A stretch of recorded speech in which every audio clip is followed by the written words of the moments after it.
Temu bersama Kawal Tebaswa.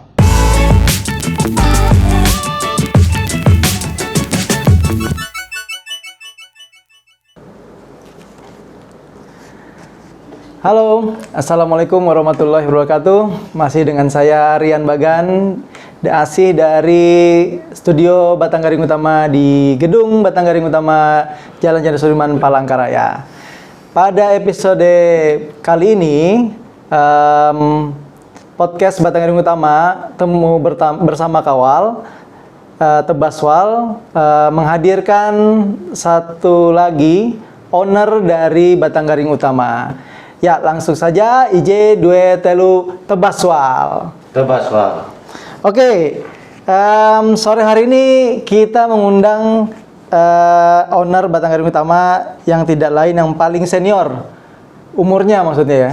Bukan kehadiran, tapi umurnya yang paling senior di antara owner Batangaring Utama. Langsung saja dengan Bang Edwin. Selamat sore, Bang. Sore. Silakan dibuka maskernya, Bang. Udah antigen kan, Bang ya? Aman ya? Sudah. Tapi vaksin ya? Sudah, yang kedua ya. Alhamdulillah. Oke, Bang Edwin. Nah, ini kan anak-anak Batangaring Utama tentunya sudah pasti kenal ya dengan Bang Edwin. Bang Edwin ini yang paling dituakan dan juga memang beberapa kali pernah melatih timnya Batangaring Utama. Memang banyak juga tapi yang kurang mengenal nih. Intinya Bang Edwin ini apa sih kegiatannya sehari-hari, terus pekerjaannya apa. Nah, nih kali ini kita akan kupas. Bang Edwin, aslinya mana, Bang? Saya mix ya. Mixnya apa itu? Saya ini ada darah campuran Sunda, Dayak. Sunda Dayak. Ibu saya yang orang Sunda, bapak Dayak Kapuas. Oke. Saya kebetulan lahirnya di Bandung sampai SD. Saya di sana, SMP baru pindah ke sini. Gitu. SMP baru sini. Tapi masih lancar berbahasa Sunda? Masih bisa lah, cuman agak sedikit apa ya, kalau bahasa Sundanya sih kagok gitu lah. Kagok lah ya. Kagok sekarang. Tapi masih kalau apa ya, kalau diajak ngomong sama orang bahasa Sunda masih ngerti, masih bisa balas sedikit-sedikit gitu lah. Siap. Soalnya orang tua ngomong-ngomong masih bahasa Sunda. Oh, justru ibu yang Sunda ya? Ibu Sunda. Oh iya, mantesan. Dulu tapi sekolah SMP sini SMP mana, Bang? Katolik ya. Setelah itu SMA-nya di SMA 1 Palangkaraya. SMA 1, lulusnya SMA 1. Ya. Nah, terus kuliah apa langsung kerja? Saya sempat kuliah dulu. Nah, di kuliah itu saya karena keasikan dengan dunia sendiri, keasikan basket, terus kuliahnya ya berantakan lah bahasanya. Berantakan. Habis itu sambil kerja, akhirnya saya kerja juga gara-gara basket juga. Iya. Nah, saya kerja waktu itu ikut bosnya yang punya klub pertama saya lah. Oh iya. Nah, gitu. Habis itu sambil kerja saya kuliah. Ambil kuliah ya. Kuliah dulu di mana? Sempat di Bandung kuliah saya. Terus pindah. Sempat di Bandung. Ya. Di tanah kelahiran saya sendiri nggak betah. Berapa tahun itu? Di Bandung itu sempat nggak sampai setahun, 8 bulan lah, 8 bulanan di Bandung itu kuliah ya? Kuliah, sempat di jalan di Pati Ukur kalau nggak salah itu. Kampusnya apa ya itu? Sekolah Tinggi Telekomunikasi Indonesia rasanya. Oh iya. Istilahnya kalau di Bandung itu DU di DU. Oke. Habis itu kemana tuh? Balik lagi? Balik lah, saya nggak betah di sana. Sampai saya nangis pengen pulang ke Kalimantan. Nggak diizinin orang tua, tapi saya pengen pulang. Akhirnya saya pulang, tapi sempat singgah di Jogja. Waktu itu mungkin hampir sebulan lah saya di Jogja. Sama temen dari Jogja itu balik ke Kalimantan. Ya, abis itu saya lanjut kuliah di sini. Kebetulan keterimanya di Unpar di arsitek. Arsitek ya? Ya, arsitek. Terus pindah juga saya dari arsitek itu. Nah, pindah-pindah terus. Iya. Arsitek berapa lama itu arsitek? 2 tahun. 2 tahun? Oh, arsitek 2 tahun. Di arsitek itu berat di ini loh. apa ya? Tugas, Enggak, pembiayaan. pembiayaan. Oh, lebih mahal ya. Lebih mahal. Lebih mahal ya. Harus kita punya meja gambar, bikin Oke, maket oke, sekali oke. bikin maket aja lumayan. Jadi akan ada sedikit ini ya, sedikit trouble di situ ya. Ya, habis itu saya pindah ke Dulu di Bandung ngambil jurusan apa itu? telekomunikasi. Telekomunikasi. Oke, baru ngambil arsitek. Arsitek. Nah, dari arsitek ini, waduh loncat-loncat pindah ke ini teknik sipil. Teknik sipil pernah juga. Nah, di sipil ini saya yang lama. Oh, sipil lama. Nah, di sipil ini saya sempat ya 3 tahunan. Nah, gara-gara basket ini saya nggak keurus lagi kuliah. Habis itu saya Tapi basketnya dari SMP SMA tuh udah basket ya? Apa Dari SD. Dari SD basket. Saya kenal basket dari SD. Dari SD, Kelas oke. 2 SD lah sudah main basket. Oke, setelah kuliah pindah ke sipil, terus Ya, dari sipil di Unpar. Di Unpar itu saya konversi nih ke ke Unkrip. Unkrip. Universitas Kristen Indonesia Palangkaraya. Indonesia saya bilang Palangkaraya. Nah, di situ saya sambil bekerja akhirnya. Nah, bekerja ini ya ikut ownernya Salah satu klub dulu- dulu ya. dulu. Klub lama ya. Putra Satria namanya. Itu bosnya Pak Berto Leiden gitu. Akhirnya nggak selesai juga saya di sana. Akhirnya saya ngurus kuliah di Malang. Ke Malang lagi. Ke Malang. Bandung, Palangkaraya, Malang. Di Malang itu saya kuliah yang di Malang itu 2014. 2014. Oke. Sorry 2012. Itu ngambil ininya ya, 2004. apa itu extension? Extension. Extension. Berapa lama itu ngambil berarti? Hampir 4 tahun. Hampir 4 tahun. Berarti total kuliah berapa tahun itu? Wah, panjang. Kayaknya nggak bisa itu. Berapa tahun ya? Dari 2000 berapa tuh? 2001. 2001 sampai 2014. 2014 tuh baru ngambil apa udah lulus? Udah lulus. Udah lulus. Ya, 13 tahun perjalanan ya kan. Perjalanan panjang. Oke. Terus tapi sekarang udah married ya? Udah lah. Udah married. Anak? Anak satu. Anak satu. Umur berapa tuh? Saya atau anak saya? Anaknya? Oh, anaknya. Kalau Anak saya umur 5 tahun. 5 tahun ya sekarang, laki-laki kan ya? Laki-laki. Oke. Namanya siapa tuh, Bang? Alexander. Alex. Panggilannya? Al. Oh, mirip Al Dul ya. Lagi keren sekarang Al, ya kan? Iya. Yang Il belum tuh kayaknya. Oke. Tadi kita bicara basket tadi, mulai basket dari SD. Ya. Terus serius basketnya kapan? Maksudnya yang kalau serius kita bicara prestasi ya, maksudnya itu mulai kapan itu? SMP lah. SMP. SMP kelas 3 itu saya tekunin latihan benar-benar. Di SMA itu udah mulai ikut kejuaraan-kejuaraan. Kejuaraannya. Kejuaraan yang paling tinggi apa itu? Prapon. Prapon ikut Kalimantan Tengah ya? Kalimantan Tengah. Tahun berapa tuh, Bang? Tunggu ya, saya lupa ya.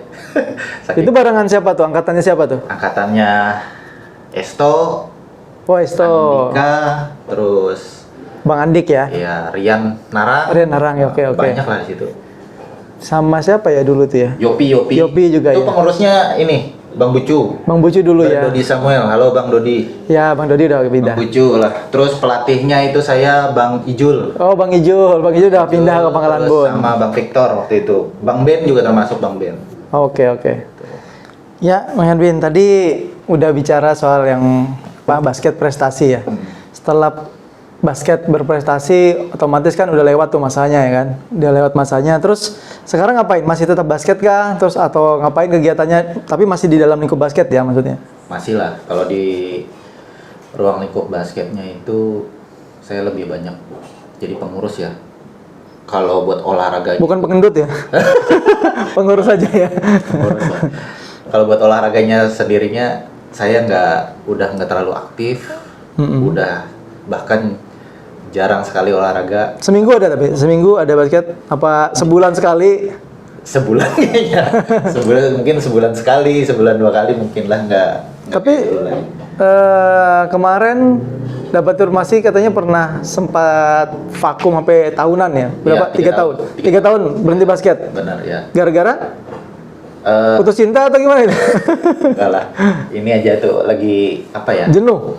Jenuh, capek. Tapi setelah masa prapon itu ya? Ya, enggak jauh. Sebelum?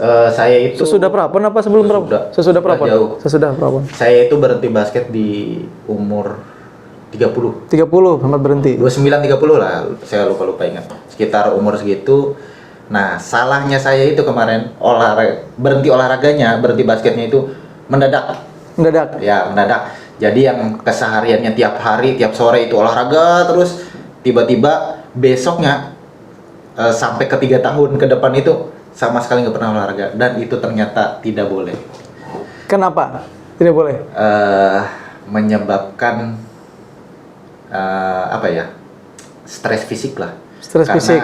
keseharian kita ya Tubuh ini biasa ini ya. iya, betul. Bekerja lah gitu, otot bekerja. Otot akhirnya dengan vakum sama sekali yang kita kesehariannya terbiasa mengeluarkan keringat, ototnya bekerja, tiba-tiba diam di rumah, banyak santai di rumah, akhirnya kenanya ke psikologis pertama, habis itu setelah psikologis kena apa ya, fisik juga kena. Jadi apa ya, saya sempat gara-gara itu kena GERD, tahu nggak GERD? GERD, apa itu GERD? Gastro reflux disease. Oh. Itu asam lambung. Asam lambung ya. Asam lambung. Indonesianya asam lambung. Kayaknya ibu saya juga kena itu. Kayaknya saya baru ngeh ini, maksudnya kalau kayak gitu mungkin karena ibu saya kan dulu pekerja seni ya, penari. Ya. Jadi dulu hampir tiap hari melatih nari, berkeringat. Begitu sudah mulai berumur, berhenti, terus nggak pernah lagi. Ya, betul. Kayaknya mulai asam lambung. Ya. Mungkin kayak gitu mungkin ya. Sama persis kayaknya tuh. Ya, karena dia bertahun-tahun ya waktu masa mudanya sampai kita masih sekolah SMP apa SMA tuh kan masih melatih tuh ibu saya. Tiba-tiba ada kena GERD juga tuh. Itu suka yang itu ya apa? Kayak vertigo gitu. Enggak. Gejalanya. Ada gejalanya karena iya sama. Ibu saya juga tuh ada gejala seperti itu. Oke, berarti sempat itu terus sampai kena GERD. Tapi habis itu basket lagi akhirnya. Basket lagi. Sembuh dari GERD berapa lama? Wah, lama. Lama ya? 4 tahun. 4 tahun. Itu nyembuhinnya ya. Tapi udah sembuh total apa memang masih ada kadang-kadang muncul? Kadang-kadang ada. Pertama. Tapi nggak kayak yang 4 tahun itu ya, masa-masa 4 tahun itu ya? Kalau masa-masanya 4 tahun itu saya ngelewatinnya berat banget. Ya. Di situ juga saya bersyukur juga ya, ada rasa bersyukurnya kena GERD itu ada. Karena ketika kita kena GERD, saya akhirnya bercermin diri, koreksi diri. Lebih banyak introspeksi gitu ya? Introspeksi diri. Dari situlah saya bisa ngerubah hal-hal yang negatif dari saya sendiri gitu. Oke. Gitu. Maksudnya itu kalau pada saat itu nggak enaknya tuh apa itu? Maksudnya makan susah kah atau sedikit aja kambuh gitu? Maksudnya gimana? Kalau buat pada saat GERD? kan sih enak aja ngaturnya. Kalau udah kena asam lambung itu paling tidak 4 jam sekali harus makan, tapi nggak boleh banyak. Porsinya sedikit. Yang nggak enaknya itu, yang saya alamin itu ya penyakit GERD itu sampai bisa sesak nafas. Sesak napas. Sesak nafas, terus panas di dada, sampai ke tenggorokan. Itu pada pemicunya apa? Kecapean kah? Atau pikiran tiba-tiba langsung sesak napas sendiri atau panik sendiri? Kalau pencetusnya ya, kalau saya pelajari dan saya alami itu hampir 90% itu karena pikiran. Pikiran itu pertama. Yang kedua, pola hidup ya. Semasa kita masih muda, habis itu begadang, nggak bisa jaga makanan, itu Pengaruh juga. Jadi semuanya tuh akumulasi dari semuanya. Berarti tapi sekarang udah enggak ya? Udah bisa lah. Puji Tuhan udah bisa ngontrol semuanya. Alhamdulillah. Ya, tuh dengar guys, berarti itu kenapa Bang Edwin juga jarang-jarang kan ikut kita latihan, main, itu karena memang ada juga histori penyakit. Nah, ini juga bisa jadi pembelajar nih buat junior-junior, kawan-kawan atau netizen yang di luar sana supaya bisa memanfaatkan waktunya terutama pada masa muda ya. Untuk melakukan hal-hal yang positif, produktif dan sehat intinya. Betul. Apalagi masa pandemi kan. Nah, tadi kita sudah membahas soal basket nih, prestasi terus ini. Nah, sekarang selain itu, selain udah jarang basket, sekarang ngapain? Kan sempat ngelatih juga nih, sempat ngelatih. Tapi sekarang masih ngelatih ya? Saya ngelatih pensiun. Lisensi. Sayang ya. Tapi lisensi kan? Lisensi apa sekarang? Saya terakhir lisensi B. Lisensi B ya, pelatih lisensi B. Ya, Sayang banget. Tapi sekarang maunya pensiun. pensiun lah. Tapi sesekali aja ya. Tapi nggak diseriusin lagi mungkin Nggak gitu ya. sih. Ya, ketika diperlukan dengan ya apa namanya ya situasional lah, begitulah. Accidental mungkin ya. Accidental ya yang pastinya lah. Oke, accidental masih bisa dipakai. Masih bisa dipakai. Oke, kalau darurat. masih bersedia. Oke, terus ini itu tadi basket, kehidupan pribadi dan basket. Sekarang pekerjaan. Nah, Bang Edwin ini sebenarnya pekerjaannya apa sih sehari-hari? Kalau saya pekerjaannya ini ya sebagai staff sekarang. Oh, staff. Staff Di apa dinas pemerintahan. Dinas pemerintahan ya? Pemuda Dan olahraga. provinsi. Oke, provinsi ya. Ya. Oke, kerjanya di sana ya. Terus selain itu bisnis kah atau apa? Saya adalah bisnis kecil-kecilan, usaha kecil-kecilan ada, terus Berarti double job juga ya? ya Double job ya ya. kalau ngandelin di sana Cukup. ya Iya, nggak cukup buat yang lain. Buat yang lain. ya Oke. jadi selain itu Tapi kerja pagi sampai sore. sore Tapi sekarang pandemi turun tiap hari apa ini? kalau ada kegiatan tiap hari, Tiap tapi hari. kalau nggak ada kegiatan shift-shiftan deh. Shift-shiftan Ada. sekarang ya? Masa pandemi ini ada penyesuaian ya? Ada WFA kan. Ada WFA sekarang. Ya. Oke. Ya, tadi sudah kita bicara soal pribadi ya, sejarahnya Bang Edwin ini biar teman-teman tahu apa namanya, nggak nanya-nanya lagi kan. Jadi kalau mau nanya udah nonton YouTube-nya BGU deh podcast. Siapa sih owner dari BGU? Nah, sekarang coba ceritain Bang Edwin. Mungkin banyak yang tahu juga. Kapan sih Bang Edwin mulai bergabung di Batanggaring Utama? Saya bergabung itu ketika Putra Satria sudah tidak ada lagi. Putra Satria bubar ya. Bubar mungkin sekitar 2000 berapa tuh? 7 tahun yang lalu lah. Berarti 2013 ya. 2013. 2012 kayaknya. Ya, sekitar itu. Baru itu bergabung ya. Ya, baru bergabung. Itu pun karena mungkin dilihatnya Putra Satria itu sudah tidak ada. Nah, ada kebetulan salah satu rekanan kita juga, Muhammad Faisal. Ya. Dia yang kontak saya waktu itu, Oh. minta bantu buat ngelatih klubnya. Dulu namanya masih Startel. Saya ngelatih, bantu-bantu ngelatih. Lengket. Lengket deh. Lengket. Lengket. Nggak bisa kemana-mana. Ya, akhirnya semenjak itu bergabung dengan teman-teman yang lain, ada Dayat, Ya. ada Ale, terus Bung Rian sendiri. Saya lagi ya. Ya, Saya lagi. Oke, Bang Edwin, tadi kan bicara pas bergabung tuh kan bertemu dengan kita kan. Nah, terus sempat pertama ditawarin sama Faisal ya untuk jadi pelatih dulu kan. Untuk jadi pelatih. Nah, terus pada saat gabung tuh langsung gabung nggak atau melatih berapa lama gitu dulu? waktu itu sih pembicaraannya ya, Itu masih startel ya? Masih Startel dulu ya. itu pembicaranya setahun kemarin. Setahun ya, jadi pelatih ya. Jadi pelatih. Ya mungkin si ini Faisal, Mehmet ya. Eke Mehmet, oke. Prastawanya Palangkaraya. Mungkin tak merasa cukup puas atau gimana, dan saya juga ketika saya baru bergabung itu saya merasa dihargain, Ya, dihormatin. Pokoknya ketika saya di dalam starter itu rasa kekeluargaan itu kental kental ya. banget. Jadi saya pikir ketika ya nggak cuman saya ya, mungkin semua orang ketika kita merasa nyaman di suatu lingkungan, Betah ya. Dengan Nyaman ya, betah ya, bertahan ya. dan orangnya pun di situ nggak ada yang aneh-aneh lah. Ya. Tuh, catat ya, nggak ada yang aneh-aneh.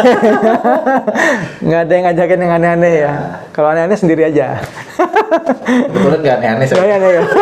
Untungnya nggak ada yang aneh-aneh. Ya. Nah, terus gabung di BGU, di Startel dulu kan.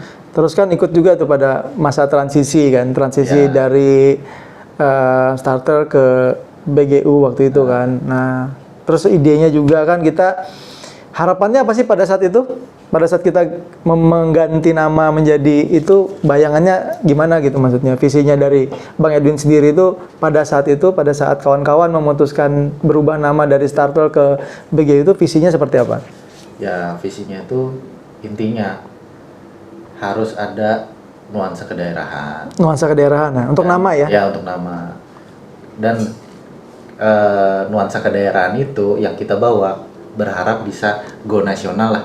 Go nasional ya, amin. Harapannya sih seperti itu. Jadi keinginan dan cita-cita ini Batanggaring Utama ini supaya bisa tembus ke IBL. Ya. Karena semua berawal dari mimpi kan. Ya, karena kan semua itu bilang nama itu adalah doa kan. Ya, nama itu adalah doa. Makanya kita pengen muncul gitu ya. Kalau muncul tuh dipanggil masuk IBL ya kan, logonya yang muncul logonya Dayak, terus ada Batanggaringnya gitu kan ya. Punya identitas. Identitasnya. Oh ini, orang Dayak nih gitu. Oh ini klubnya dari Kalimantan Tengah gitu. Udah pasti ya kan. Ya paham. Oke, itu yang menjawab pertanyaan juga tuh junior-junior sama kawan-kawan di luar sana, bahwa itulah sebenarnya visi kita ya ke depan sebenarnya tuh, termasuk yang juga di episode sebelumnya juga sama kawan-kawan yang lain ternyata mempunyai visi yang sama. Nah, setelah bergabung gimana rasanya? Tadi nyaman kan? Setelah bergabung udah sampai berjalan sampai hari ini masih betah ya? Masih lengket ya? Betah lengket ya.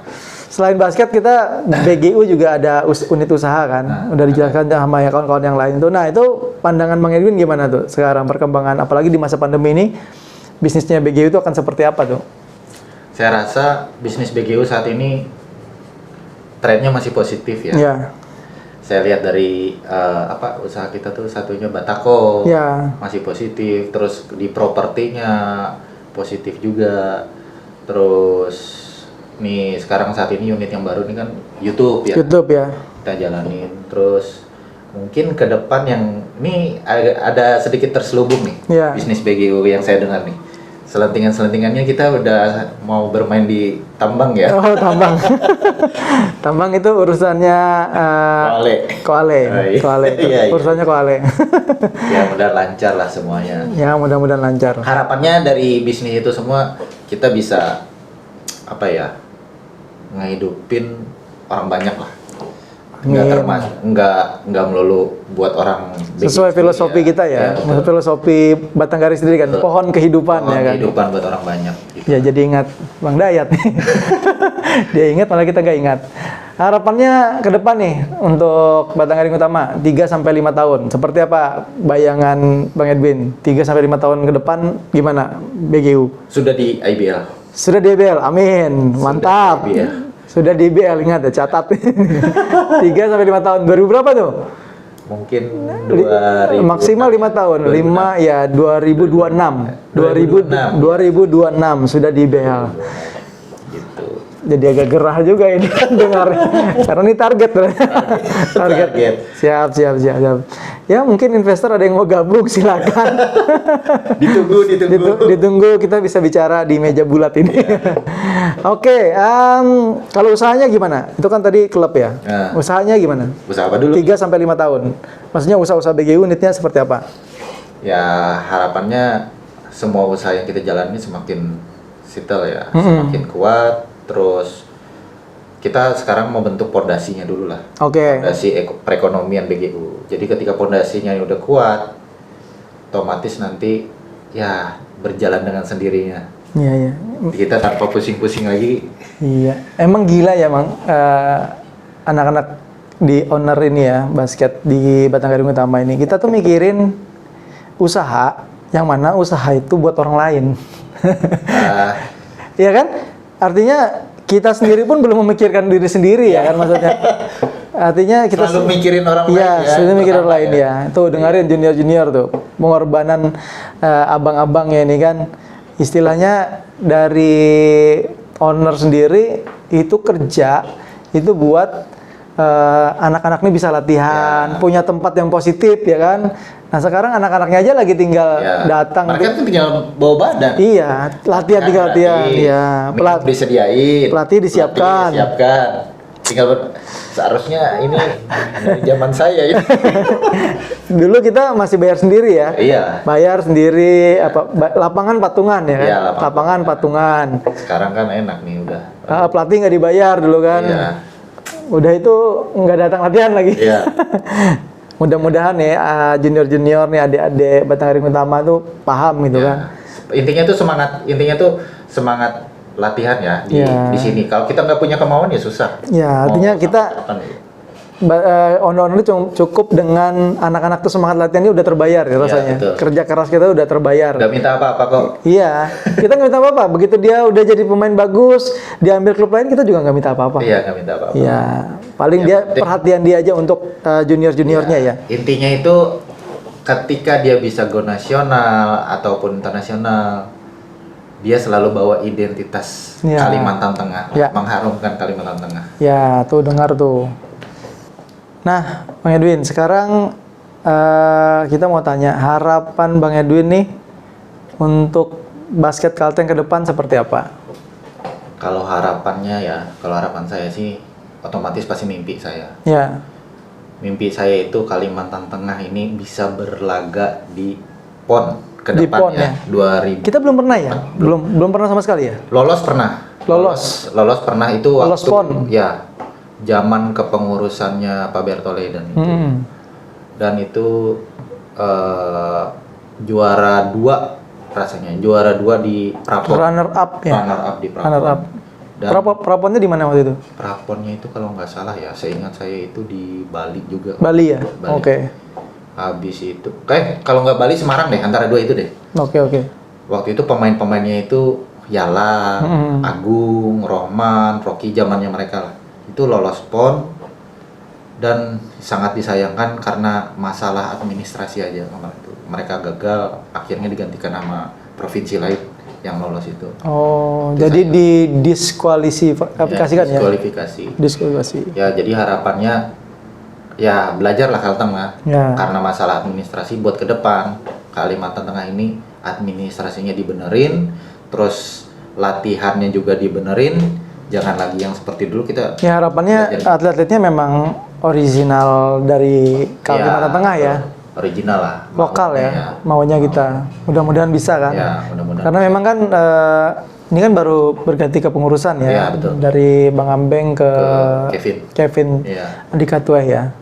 Nah, itu kan juga rencananya kan timnya Bang Edwin juga kan masuk juga sebagai pengurus kan itu kan. Ya. Nah, itu harapannya dari kami Insan Basket ya bagaimana nanti pengurusan yang baru bisa mewujudkan ini nih. Tahun kapan sih nanti Prapon? Praponnya itu kalau nggak salah tahun 2023 ya. 2023 kelahiran berapa tuh? 2002. 2002 ya. Iya. Tuh. Ingat adik-adik sekalian yang kelahirannya 2002 masih cukup umur dan juga bertalenta di basket, punya kemampuan, harus siap-siap panggilan seleksi lagi nanti. Betul. Oke. Ini kita dari tadi ngomong terus nih Bang Edwin. Ya. Ya kan? Ada baiknya kita makan dulu nih. Kebetulan nih kan ada sponsor kita nih. Boleh. Hari ini kita disponsori snack makan sore ya. Ini sore, udah sore.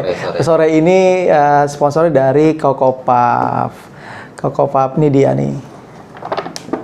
Nanti mungkin bisa dikasih gambar di depan sini ya kan. Ini rasa apa ini?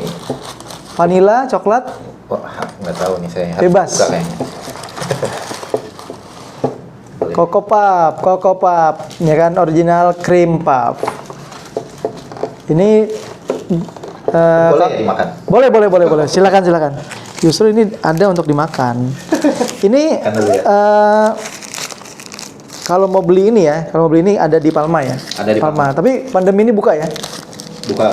Pandemi buka. Tapi lagi PPKM kayaknya ini. Waktunya apa gimana? Online aja. Online. Bisa ada di Grab, di Gojek ada ya? Ada. Coco Puff. Ada. Coco Puff. Oke. Selain di Palma itu ada di ini kan Metos ya? Metos ada juga. Oh iya, Megatop Town Square, Palangkaraya ada nih. Ini rasa durian nih. Rasa apa bang? Vanilla nih. Vanilla ya. Ada rasa durian guys. Gara-gara musim durian nih. Nah ini Coco Puff. Ini kayaknya udah lama ya di Palangkaraya ya? Sekitar jalan 5 tahun. 5 tahun? 5 tahun. 4 tahun. Jalan 4 tahun ya? Di 2 tempat itu? Kok tahu sih bang? Kok tahu sih sejarahnya? Jangan-jangan nih ownernya nih ya? Ownernya sebenarnya 2 sih. 2 ownernya. Istri saya sama temannya. Oh, jadi ini produk istri tuh. Bagi yang sering belanja di Coco Puff nih, salah satu ownernya, tapi istrinya ya. Ini mirip sama yang satu lagi yang di bandara suka ya. Tapi ini lebih ke Berit Papa. ke lokal ya. Ya. Bahan-bahan beli di sini semua nih. Ya ada. Ada di sini, ada yang dari luar juga. Dari luar ada. Maksudnya Jawa gitu ya. Ya ada. Nah guys, ini lumayan lah. Ini satunya berapa sih? Harga satunya? Ya 13.000. 13.000 itu setara dengan nasi geprek ya. Ya. Yang nggak terlalu suka makan nasi bisa makan ini ya. Roti.